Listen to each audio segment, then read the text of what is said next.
existem N possibilidades e N dinâmicas numa traição que é muito raso a gente dizer que as pessoas traem porque são mau caráteres. É assim, muito minimalista, né? Sendo que esses movimentos em torno de uma traição, essas dinâmicas que envolvem uma traição, podem nos dizer tanto sobre nós, sobre o outro, sobre esse relacionamento que eu estou.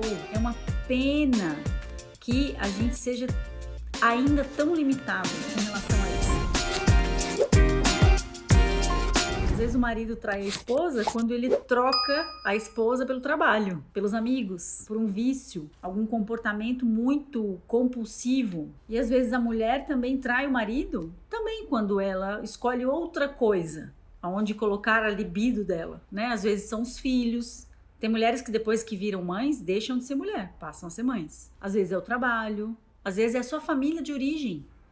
Tem mulheres que não se desvinculam da sua família de origem e não fazem vínculo com o seu marido. Então, traição ainda é um tema muito tabu, né? E tudo que envolve ela. E nós ainda estamos, assim, lá atrás com relação ao que a gente pode, então, aprender, entender, evoluir, se desenvolver com uma dinâmica de traição. E quando são várias traições, também são várias possibilidades, assim, né? Então, a mulher veio pedir ajuda, constelar.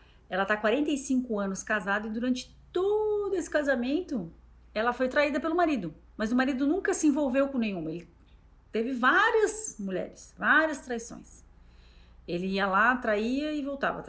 Nunca se envolveu com nenhuma mulher. O que as constelações mostraram, né?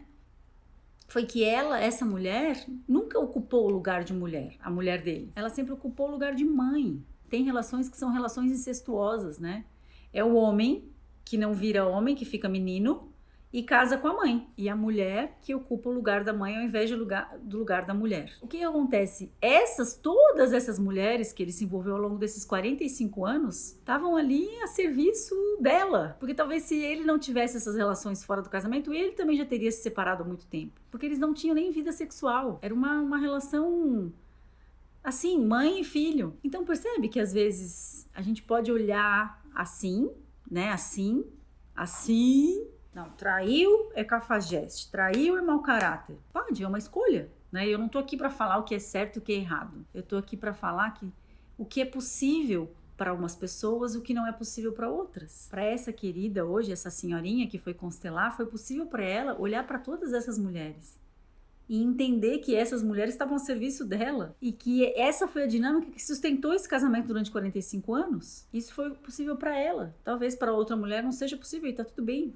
Mas para ela foi algo muito, muito, muito profundo. Então, eu não tô aqui para dizer o que é e o que não é, né? Mas eu tô aqui para dizer que talvez a gente possa sair um pouco dessa coisa tão rasa, sair um pouco dessa coisa tão superficial que é o nosso ego, né? De olhar para uma traição e falar, porque é mau caráter. Tem pessoas que traem porque são mau caráter mesmo, ok, concordo. Talvez a gente goste de rotular, de colocar em caixas, de falar que é assim ou que é assado. Então, a doutora Clarissa fala que não existe certo e errado numa relação. Quanto te custa estar nessa relação assim? Qual é o custo? Quanto te custa você estar nessa relação? Porque assim, estar numa relação é um custo para todos nós. Você abre mão da sua liberdade, você abre mão de fazer outras escolhas.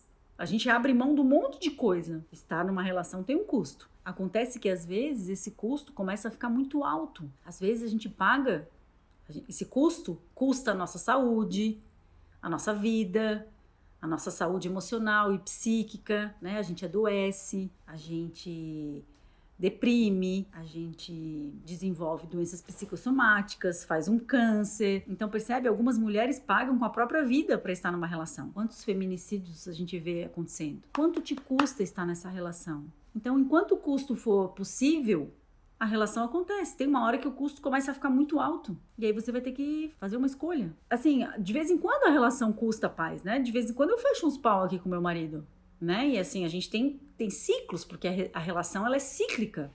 Então tem períodos onde você tá muito bem com o teu parceiro e tem períodos que nem você, ou você não tá bem, isso reflete na relação, o parceiro não tá bem, isso reflete na relação. Então a relação, ela não é estável e linear. Aliás, nós mulheres dizemos muito que nós queremos uma relação estável, mas ninguém suporta uma relação estável.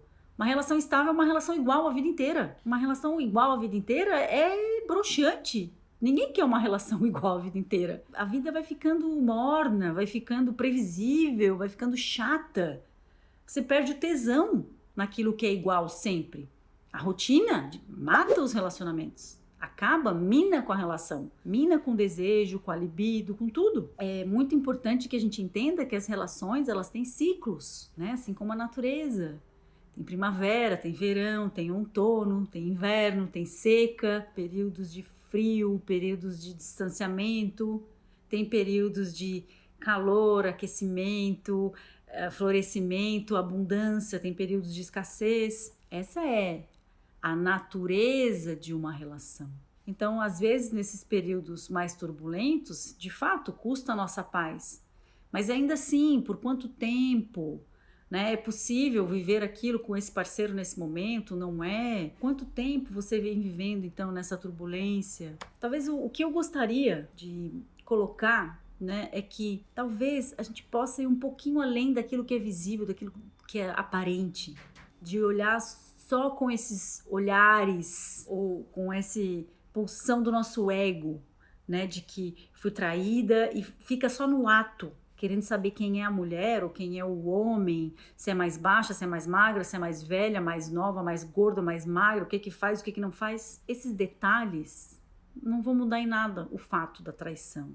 Não é isso que você precisa saber nesse momento. Porque esse tipo de detalhe vai te enfraquecer, vai tirar o que está por trás desse movimento, dessa dinâmica. Vai te tirar daquilo que é o foco principal, que é o que levou esse parceiro a se interessar. Uma traição, ela vem para denunciar algo, para deflagrar algo sobre aquela relação, sobre aquele indivíduo, sobre aquela pessoa. O que o casal vai fazer com isso, aí é uma escolha e responsabilidade de cada um. Uma traição pode salvar um casamento? Pode. Um casamento que estava agonizando, um casamento que um não olhava mais para o outro, que não desejava mais o outro, que cada um estava a quilômetros de distância um do outro. Aí acontece uma traição, ou porque a mulher trai, ou porque o homem trai, e aí se olham de novo.